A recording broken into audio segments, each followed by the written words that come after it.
All right. Welcome back. Think Fitness Life Live here. We're just waiting for Matt to jump on. He's a little backed up at the moment, got some stuff we got to take care of. So today we're going to talk about nutrition. And I think he's joining in right now. Once he hops in, we're going to jump into the nutrition discussion. Matt, my man. A little later than expected. Oh, it's no worries. I told the audience that you were running a little behind, got some family stuff you had to take care of, but we're good. Oh, yeah, and you know what? I actually need to grab my notebook really quick. Go for it. Our entry codes here. Okay, Perfect. we're all up to date with our entry codes. Okay, so we will be releasing our 500 entry codes kind of periodically throughout today's live. I want to make this about nutrition. We really haven't talked a lot about it over the weeks, over the past months of these contests. And it's something that I keep seeing a lot of questions for. And just kind of like studying what's out there. There's a lot of kind of templated nutrition work. And I don't think there's enough kind of discussions around kind of the nuances around nutrition to help people achieve the best results. So I'm going to go downstairs. I'm going to grab my lecture notes really quick, and I'll let Eric kind of take the reins for a second. I'll be right back. Yeah, so what he's discussing about the lack of nutrition, or I would say lack of nutrition, but the nutrition lapse is there's so many different avenues of nutrition advice out there. You have low carbohydrate, you have carnivore, you have keto, you have more on carbohydrates, less protein. You have all these different diets, so-called diets out there that are talked about, but no one ever really dives into the mechanics of how they work and how they can help you and how really that you should use a dietary strategy, right? I really don't like the word diet because then people think you're taking something away. It's more of a strategy in your nutrition approach to a healthy lifestyle. That's the key. And a lot of times it's hard to navigate. Matt and I have been diving into different diets over the years we've been working. We've heard people on every single one of them, what's worked, what doesn't work. And I think that's an important discussion to have for people with just questions about, what is the best nutrition plan? And I get this all the time from clients. Okay, I want to be healthy eating, but they take out all the carbohydrates. And I'm like, no, that's a problem. You need that. Then you have athletes or people who need carbohydrates that are taking things out and they're not performing. Or if you take certain things out of a diet completely, you're going to drop hormone levels and all other things. It's quite an interesting topic because people have vast opinions on them. So when you look at certain books and certain articles, remember, you got to really take things with a grain of salt of what people might be pushing from an agenda standpoint or opinion standpoint and take that and kind of do your due diligence. And I think that's why we're here. Most literally what happens is there becomes too many chefs in the kitchen when you're trying to piecewise together your own nutrition patterns based upon things you see, things you read, and things you hear. They come from, none of them are necessarily inaccurate.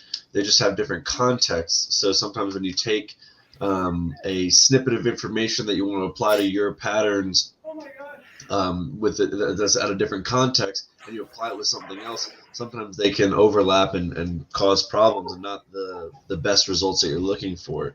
So I think kind of just talking about the underlying principles around nutrition. And first thing I want to say is Happy Father's Day, everyone out there. Fathers, stepfathers, husbands. I understand probably most people aren't going to be watching this live, and they'll be watching the replay. So we want to make this one concise and to the point and roughly short. We're going to try to make it like 20 to 30 minutes so people have the ability to replay it and rewatch it without the daunting hour looming over their head. Because I just want to get people to get this information, to digest this information so that they can make good nutrition choices and consistent choices. Because, at the end of the day, all that matters is what you're going to stick to. I think that was the best line when I was first studying diets like 8 years ago, was the best diet is the one that someone can stick to. So you can have like the best conceptualization for vitamins, minerals, macronutrients, micronutrients, timing, quality. But if you can't stick to it, what good is it? What good does it do you? So where I want to start the conversation is the calories macros side. It's the first stop when everyone talks about nutrition, when everyone's going to make changes to their nutrition, because a major power comes back in your control when you can track and measure something. You can't change what you can't measure, so that's why you need to first get an idea of what you are eating, what's the amount you're eating, what's the quantity of calories, to protein, to or to fats, to carbohydrates. That's the first place you can look and tweak. Now, this gets into the discussion of a sedentary lifestyle versus an active lifestyle, because a lot of the times what happens is our sedentary lifestyles have conditioned our body in a way that it's not going to partition fuel to be ready and at the helm. And the difference being energy stored in a muscle versus energy stored in a fat cell. If it's stored in a fat cell, it's simply because we're going to save it for later. Our body's very efficient. You can think of a fat cell as your attic or your garage. And or putting food in your freezer, we'll say, putting food in your freezer, because it takes a little bit longer to process. And we'll think of carbohydrates as putting food in your fridge, in your pantry. They're a lot easily accessible for your body to utilize. Now, if you are someone who, you wake up out of bed, you go to work, you sit at work for an extended period of time, 5 o'clock, then you come home, you might make dinner, maybe take the dog for a short walk, then sit on the couch and unwind. Well, you just did a lot of nothing in terms of physical activity. You slept, you got up, you drove to work, you sat at work, you drove home, you might have gone on a short walk with your dog or something, but then you sat for dinner and you sat on the couch to relax and unwind at the end of the day. There's a lot of mental fatigue that went in there, and you feel like you're physically exhausted, but the fact of the matter is you didn't do anything physically active. So again, you're setting your body up for storing fats, gaining weight, and that's the big difference here when we galvanize someone's cells, someone's energy partitioning system, because again, you're just a body at rest stays at rest, a body in motion stays in motion. The more that I'm active, the more that my body's going to be prepared to get energy ready to use and not store it away, so that anytime that I need to go work out, I have to wait, I have to get my body to get stuff out of the freezer. It takes longer, and it's harder for your body to partition fat for fuel. And sometimes people get so sedentary that system of partitioning fat for fuel has dust and cobwebs and rust, and it doesn't work that efficiently at all in the beginning. And it takes a lot of momentum before your body gets used to that process. So a big amount of control comes back into your hands when you first track these things and you first look at what you need to change. So let's look at calories for a second. It's the first line of defense when you talk about quantity. And really, this discussion is going to be based around 3 factors that play into really any diet. And it's quantity, it's quality, and it's timing. And I know this goes against what a lot of people promote out there, which is, it's just about calories in, calories out. Well, it's not just about calories in, calories out, or else everyone would have success, and the trainers wouldn't need to talk about nutrition, because that would be the easiest thing, right? So it sounds easy, but it's not easy in practice. When you can basically understand that, yes, you need to be at a caloric deficit to lose weight. Yes, you need to be at a caloric surplus to gain weight, but then understand that that's not the only factor at play here. You can be a little less rigid on yourself. It doesn't have to be, this is the exact amount of calories I eat every morning. This is the exact amount of calories I eat midday. And this is the exact amount of calories I eat at dinner, because these things are going to change. As you're making strides towards your fitness goal, your basal metabolic rate will increase, meaning the amount of calories you burn just breathing alive. The amount of muscle on your system will increase. The amount of fat on your body will decrease. This will also help improve your basal metabolic rate. Different things will happen, like um, what's the word I'm looking for? Um, like essentially, yeah, just priming. Again, like your body will start to store more energy in the muscle, again, ready to be used. And whenever we get to a point where we've expanded glycogen in the muscle, we get to like a max capacity of the glycogen in the muscle. When we use that, say we get to like 70-80% storage of muscle, of glycogen in our muscle, then our body's like, whoa, let's use that fat. Let's go into that fat and tap into that. So again, it's about really getting your body, um, this oxidative system. I know Eric is really great at talking about it. It's getting it operating on all cylinders. And just remember that quantity is just one layer of it. And while, again, we'll go back to what I was about to say, just because you are understanding that you're at the caloric deficit doesn't mean that that's the only lever you pull. I just see too many people getting to the point where they're too low in a caloric deficit, and now it's not sustainable. And then they go and binge eat, and it adds to unhealthy eating patterns versus creating healthy eating patterns. Do you want to talk more about the oxidative system? Yeah, well, when you kind of go into that, it's a problem because the sedentary lifestyle creates a metabolically inflexible system. So your mitochondria aren't really shuttling or running beta oxidation, which is burning fat. So you have substrates build up that stop the Krebs cycle, stop the mitochondria, say, okay, we have enough of this substrate.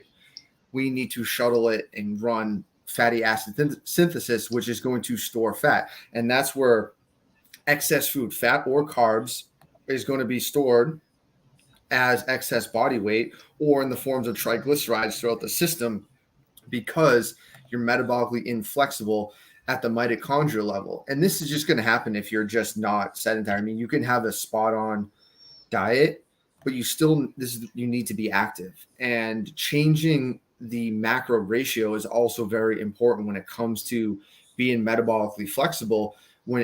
So if you drop carbohydrates down lower, your body has to be forced to find energy and burn at a different system.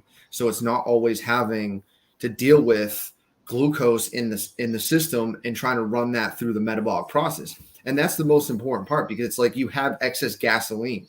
What are you going to do with it? You can't handle it. You have to store it for later. So you put it in gas the carry gas jugs, put it in your trunk. You store those much, you're growing fat cells. And that's how I tell people, you don't want to do that.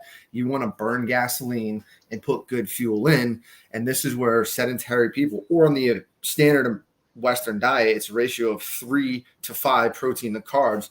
We're taking in way too many carbohydrates and our cells are just overloaded and don't know what to do from a metabolic standpoint. So then the systems are all out of whack and you're just storing more fat. Yeah, and what happens, we'll get into it in a little bit here, but what happens is most of the carbohydrate intake happens late at night after dinner. And what happens is when we have excess blood floating in our, or excess sugar floating in our bloodstream, and we're about to go to bed, our body's going to just shovel that excess sugar into a fat cell and grow fat cells because the more energy in the fat cell, again, it's preparing us for us not getting food. We don't know when the next intake is going to be. Our body and system is already set up in a way. It's doing its job. We just need to learn how to manipulate it so it works with us and rather than against us.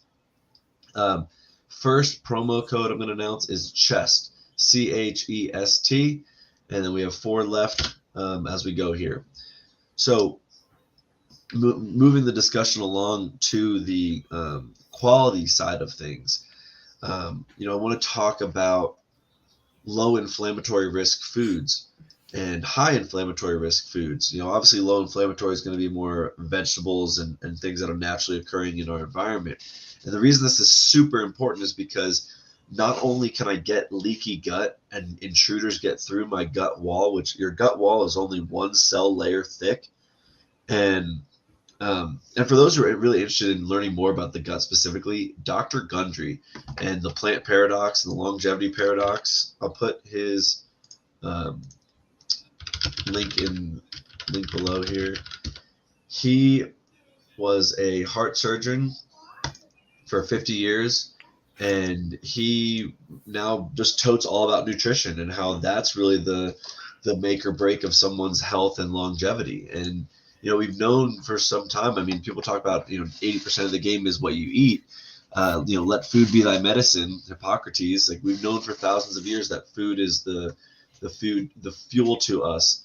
And just for a little reference here, your body is constantly rebuilding itself. You lose 60,000 particles of skin in when it's be completing this sentence. That's why you have to vacuum so much. Your eyebrows recreate every 2 weeks. Your liver every 2 months. So your body's constantly renewing. So you need to be giving it good material to build itself anew again. I don't want my body to build itself from McDonald's and Oreos and bullshit. I want really good quality resources so that I'm building myself from within in a very high quality manner, and I'm getting rid of any potential damage or repetitive cell damage, because repetitive cell damage is the first step in pre-cancer mutations and then cancerous cells. So it really does.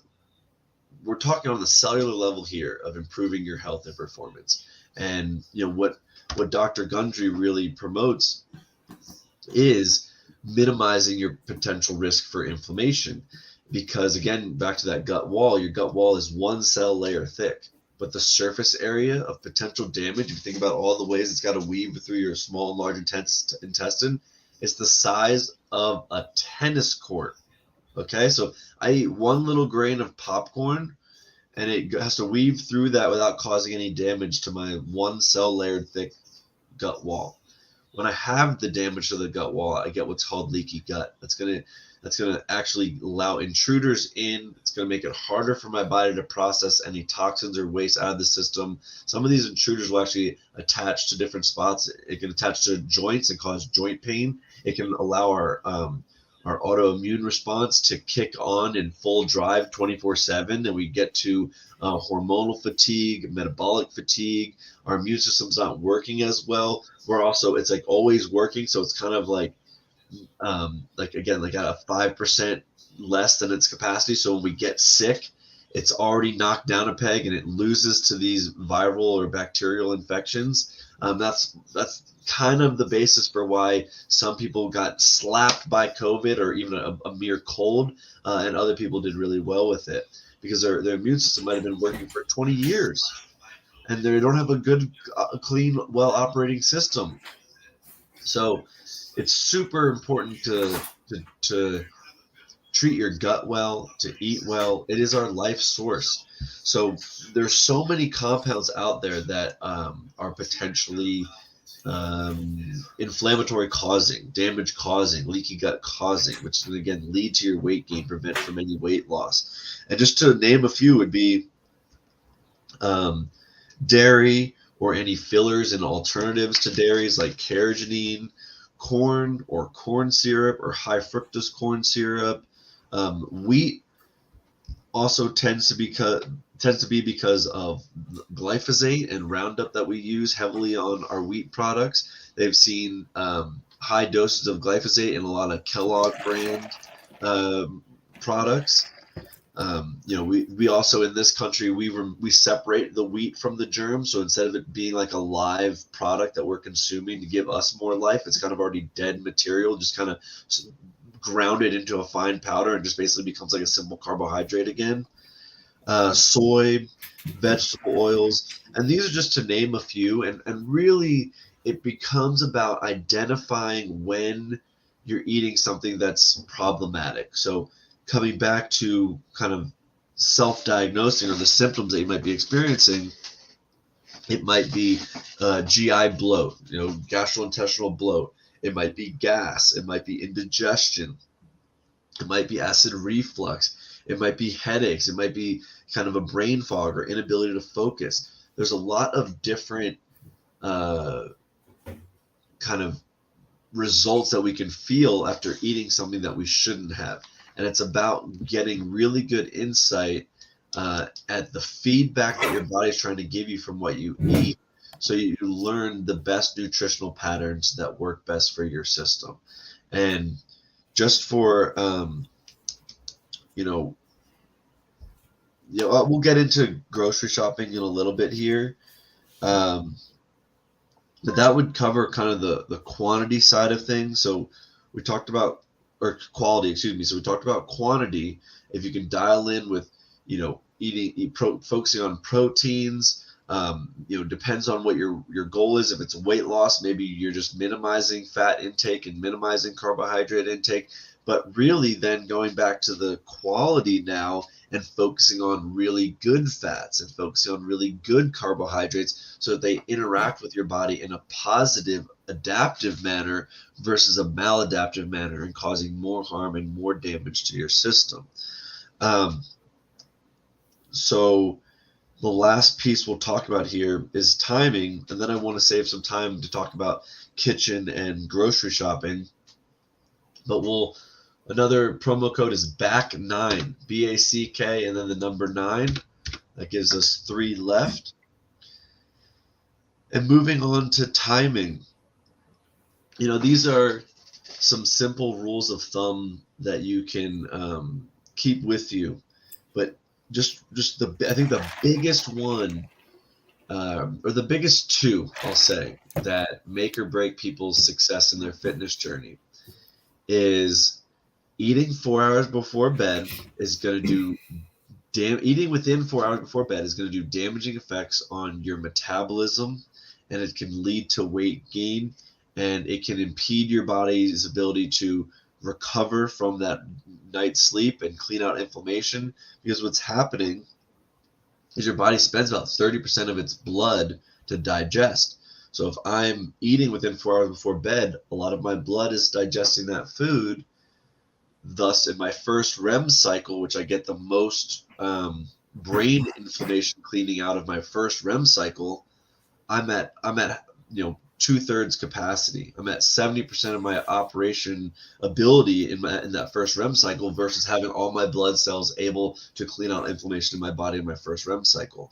So what that's going to do is lead to more weight gain. It's also your metabolism is operating less because you're asleep, so you're not going to be burning these calories. You're really going to be trying to digest them out of your digestive system and probably store a lot of that stuff for later.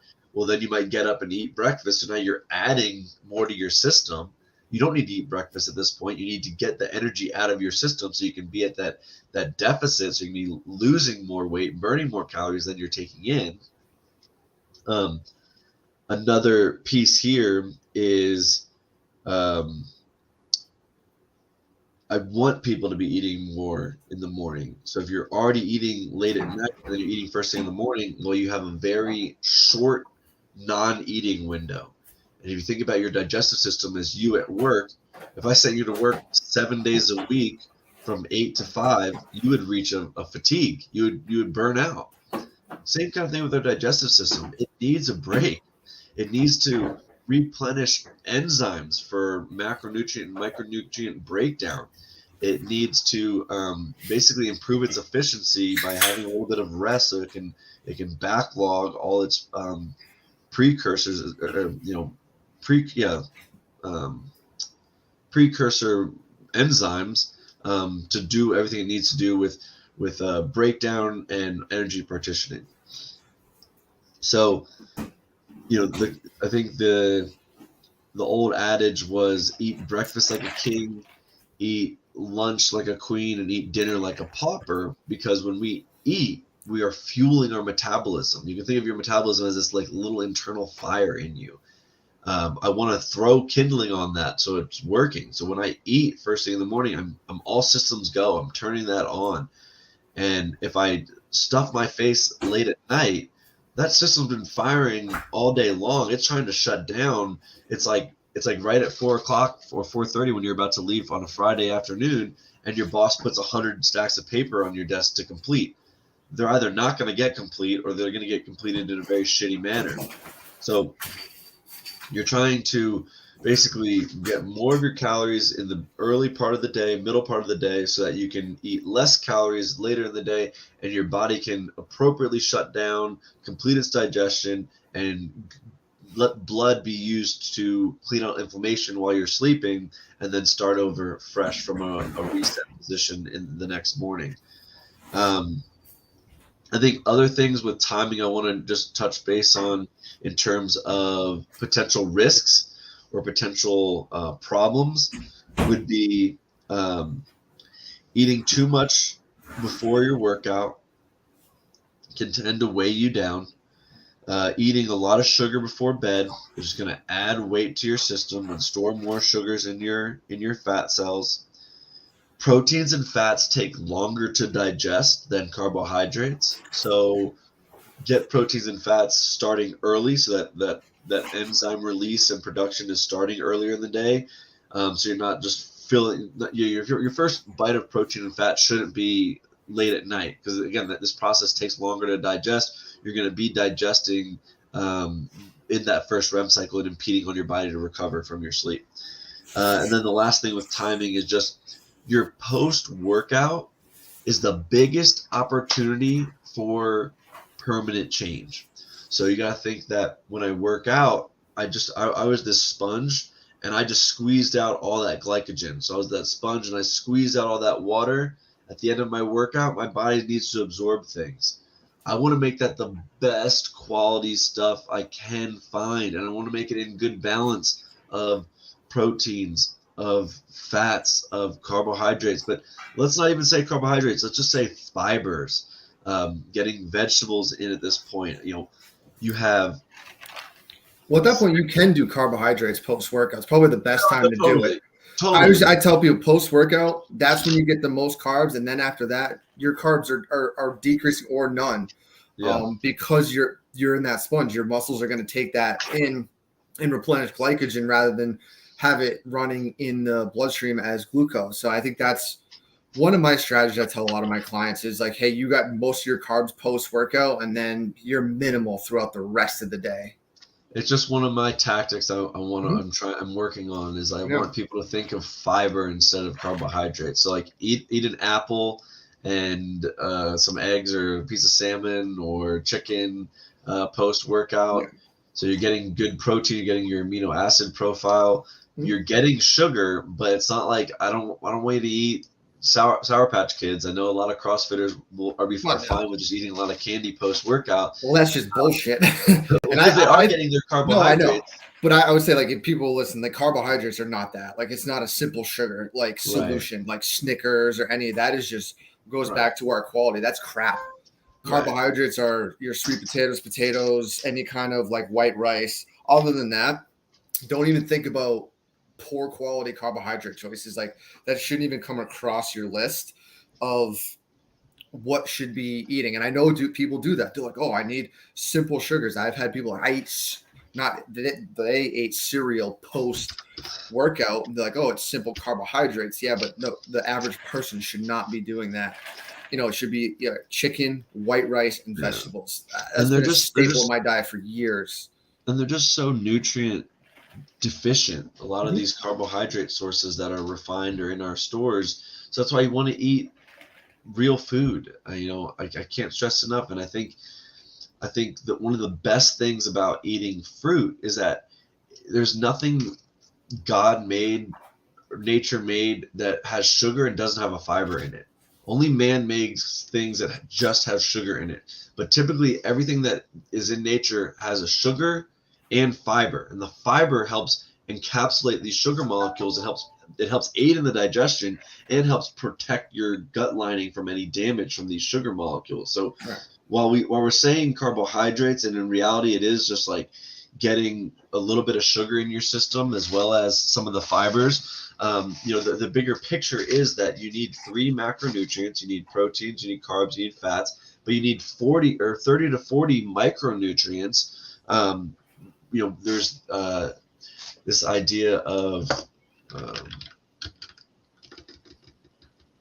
I can't remember the name of the term, but it's basically like if you're missing any one of these 30 to 40 micronutrients, triage theory. It's called triage theory. Your body truncates a lot of its processes or a section of its processes dedicated to hormones and metabolism and fuel partitioning. So it's super critical to kind of cover your bases.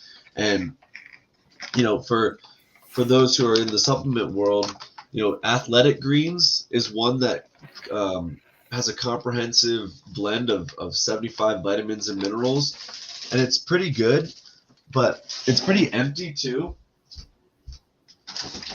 I prefer a more complete supplement. This is by Life Fuel, so it covers all your bases in terms of real food, real results, over 30 different vitamins and minerals, but it also has a lot of protein in it. So that protein, and it's plant-based protein, so it's not whey protein. It has a complete amino acid profile, no artificial sweeteners. But so this is also going to help you stay fuller longer. So I've used both, and sometimes I've used both at the same time.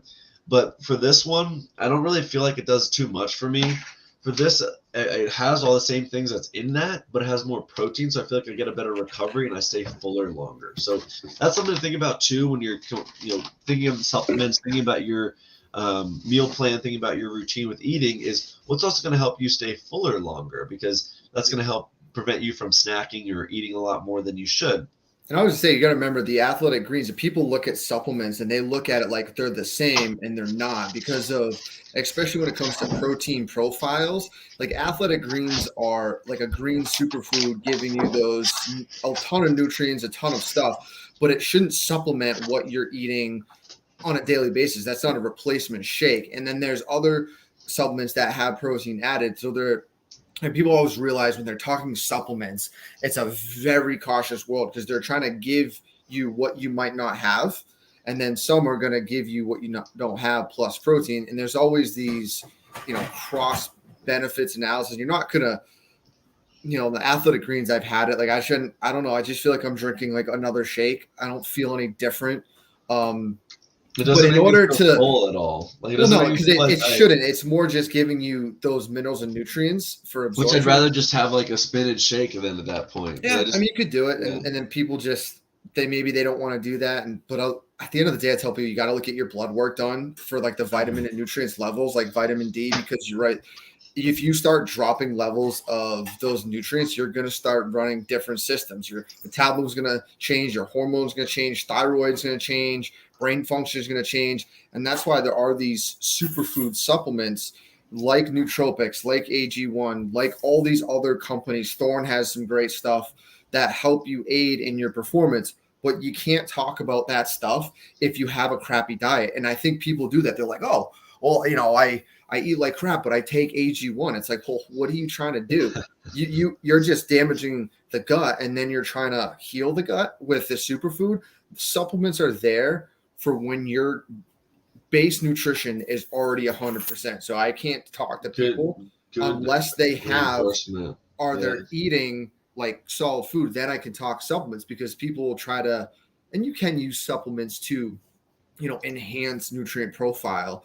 But if you're going to do things that are going to decrease your nutrient profile, like eating processed foods and getting poor quality of calories, then it's like, what are we doing? That's a really good point.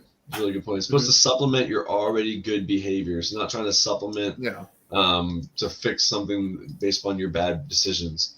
But why we need supplements, right? Because these companies know people don't get a lot of these natural nutrients in with this average diet that we have. So they're going to market to these people, and then most people buy it, and their poor habits continue, and they buy this stuff, and they're kind of just wasting money because they're not actually increasing their health from a standpoint of exercise, nutrition, and daily habits first.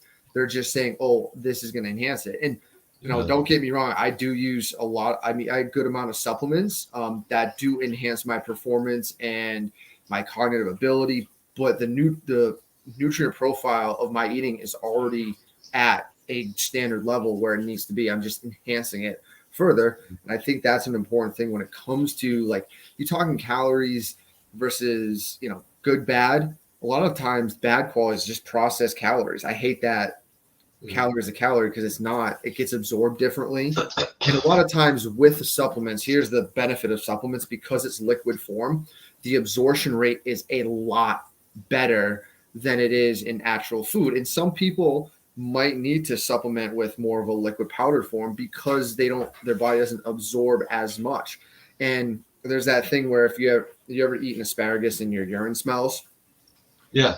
that means you don't metabolize B vitamins as efficient and you're excreting it. So if you're one of those people, I'm one of those people, you might need to have an extra source of certain vitamins because you metabolize and methylate things a little bit differently.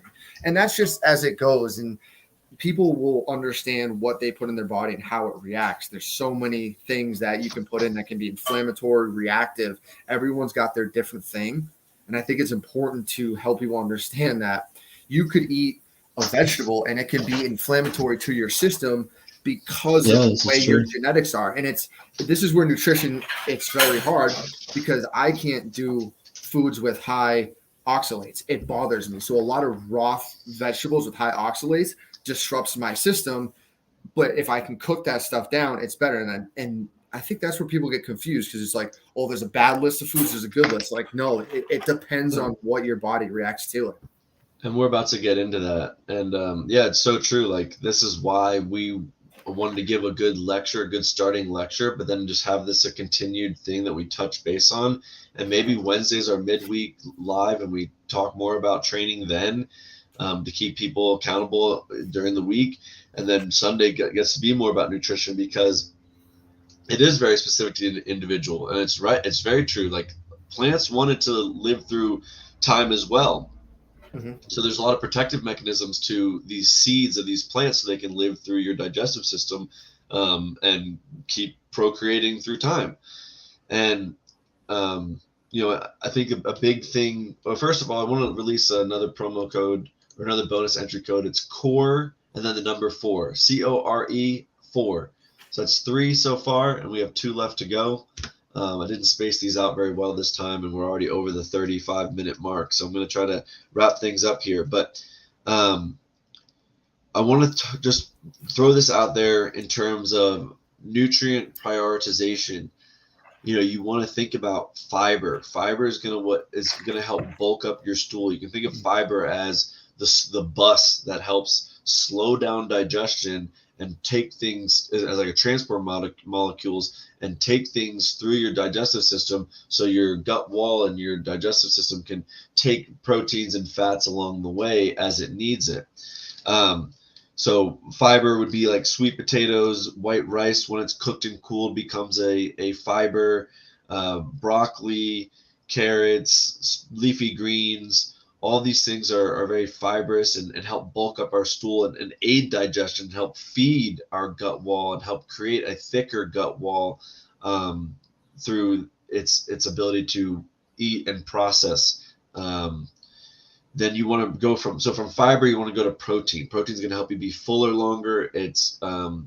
And also your body has to, again, it takes longer for your body to digest these things. Most carbohydrates are processed just by stomach acid, but after the stomach acid, your fats and proteins have to be broken down into their smallest substrate, get passed through that gut wall, and then get stored into different enzyme storages or gets attached into different protein chains that it needs for whatever demand has been put on it. That's what's so fascinating about the body is there's so much going on. I mean, again, you have 30 trillion cells. So you are one little universe and you're trying to get synergy across the board of all your different internal systems. So it does take a little bit of awareness. It takes, kind of controlling your diet and what you're eating and then getting feedback from what you're eating in terms of your performance, in terms of how you feel, bloat, rest, brain fog. All of these things are going to play a role in terms of giving you feedback based upon your dietary choices. From there, I would also focus on hydration. Make sure you're getting the right amount of water in. So fiber, protein, hydration. Then think about 30 vitamins and minerals. Classic line would be to eat the rainbow every day, because they would say, if you're eating the rainbow in fruits and vegetables daily, you're getting a lot of those vitamins and minerals that your body needs at a micronutrient level. From there, in the kitchen, it really is about, when you're really ready to make that change, go through your kitchen and purge your cabinets of crap. Just start looking at ingredient lists. If you can't pronounce something, then it's probably time to throw it out. And then you got to think that it's like out of sight, out of mind. So purge your kitchen and start to make good choices around grocery shopping. Here's a good list I was talking about earlier from Dr. Gundry. It is a yes/no friendly list, very general around inflammation. So this list might be just a good reference point.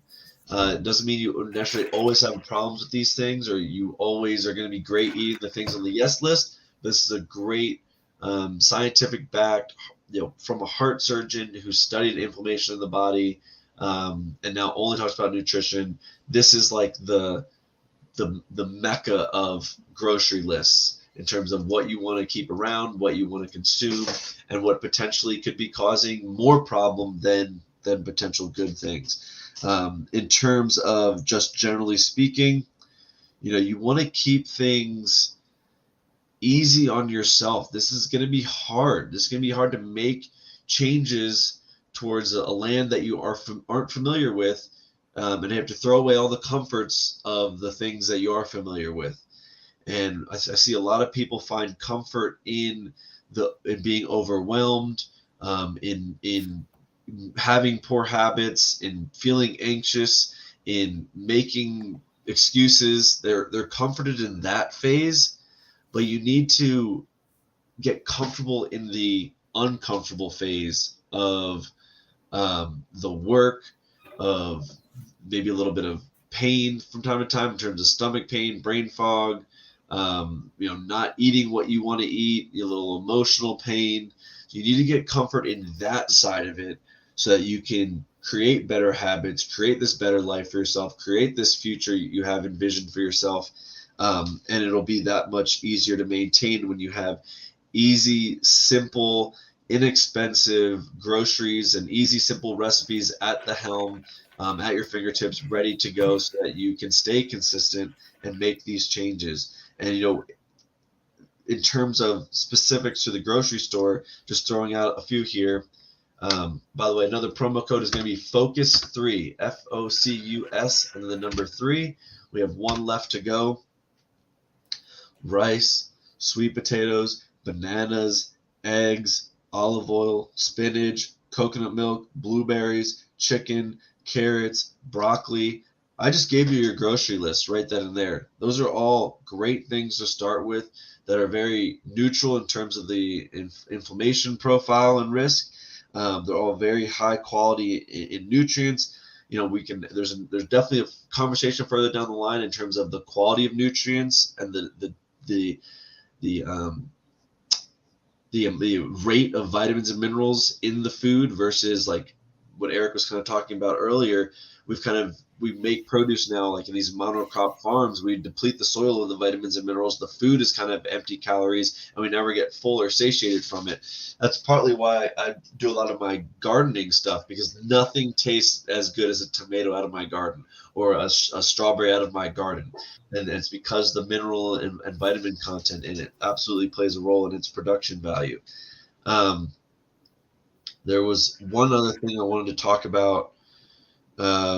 But basically, if you are someone who is looking for supplements, this is going to be vitamins and minerals.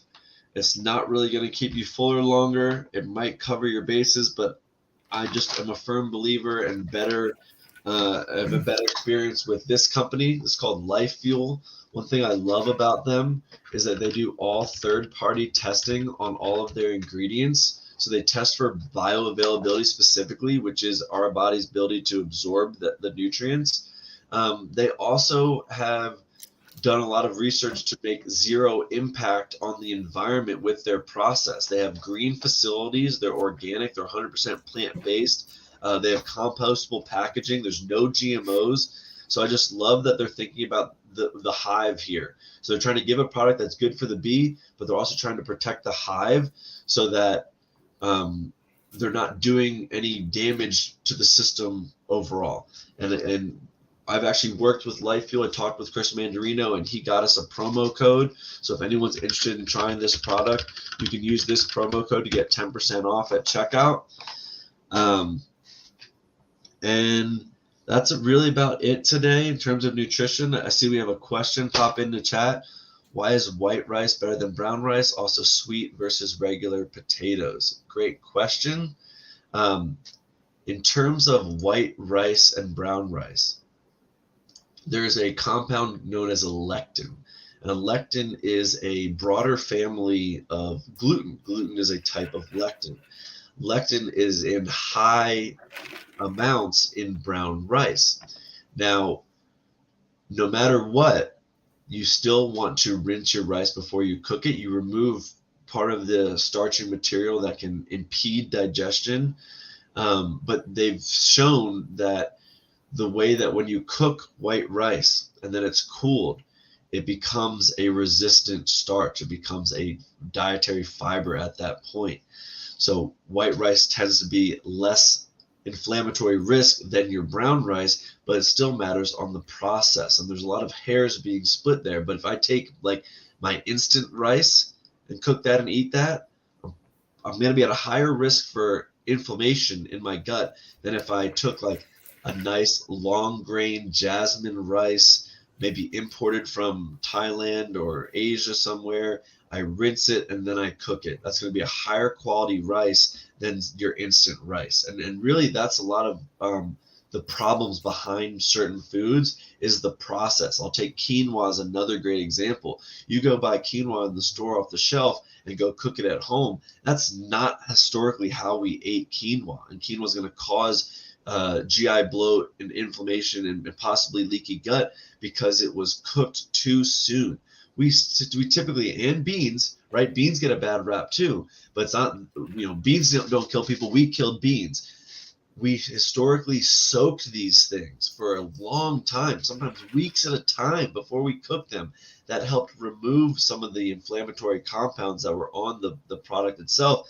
And it helps break it down so it's easier for our bodies to digest it. So that's why white rice is better than brown rice. Sweet potatoes and also in the white rice, Matt, the brown rice has phytic acid, which actually blunts nutrient absorption. So this is another big thing why white rice is kind of superior to brown rice. And if you're someone who's looking for maximum nutrient absorption, that phytic acid of the plant is going to decrease the bioavailability of other nutrients in the system. So then it's going to blunt that forced absorption, absorption of minerals, nutrients, protein, whatever else. And then the white rice is more simple to absorb a carbohydrate or that, like you said, that switch of the different glycogen molecule when it becomes cooled and becomes a resistant starch. That's also, it's like 15% less calories absorbed because of that change of the molecule of glucose to a different form of glycogen. So that's another big thing why, like, I tell people brown rice, stay away from it. It can really cause a lot of problems. Yeah, and typically regular potatoes get a bad rap as well. You're going to get the most you're going to lessen your ability or your impact of breaking down the nutrients and basically removing the nutrients from it when you bake your potatoes. But potatoes just have been known to be more of like a simple carbohydrate. They're not like a lower glycemic index such as a sweet potato. So a sweet potato is going to help you be fuller longer. It's going to help your body get better absorption. It's going to also it's going to lessen the spike of your blood sugar. And regular potatoes are going to spike that blood sugar, again, acting more as like a simple carbohydrate. Sweet potatoes are higher in vitamins such as vitamin A. So that's typically why we promote more sweet potatoes than regular potatoes. But just for context, if you're someone who's been eating McDonald's and potato chips and processed foods all the time, and you're trying to make the change, well, hell, I'm going to be, shooting you in the foot if I'm telling you not to eat a potato. So it's splitting hairs at that point. It's the good, better, best scenario. If you're someone who's been eating a lot of fast food, junk food, processed food, go for it. Eat potatoes. I don't care. But if you're someone who's already eats pretty regularly, eats real food and regularly makes pretty good choices, and you're trying to get to that next level in terms of get rid of joint pain or, mitigate brain fog or get better performance, improve your longevity, you're going to want things that are richer in vitamins, richer in fiber, and better on all fronts. And that would be a sweet potato over a potato. So it's just a good, better, best scenario, but white rice over brown rice, hands down. And sweet potatoes over potatoes are going to be better all the time.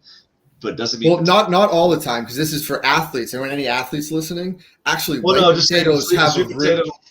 No, I know it's going to be better than a potato to consume, but at the same time, I'm not going to tell you that you can't eat potatoes. Mm-hmm. But if there's athletes out there listening, regular potatoes have very good sources of magnesium and potassium.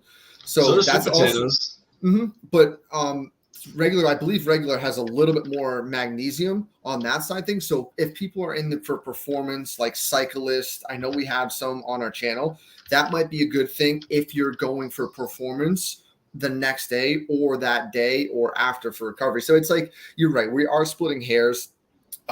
It depends on the population. A lot of this stuff depends on what population. And I think that's a good thing to kind of say, is that that's why we're here.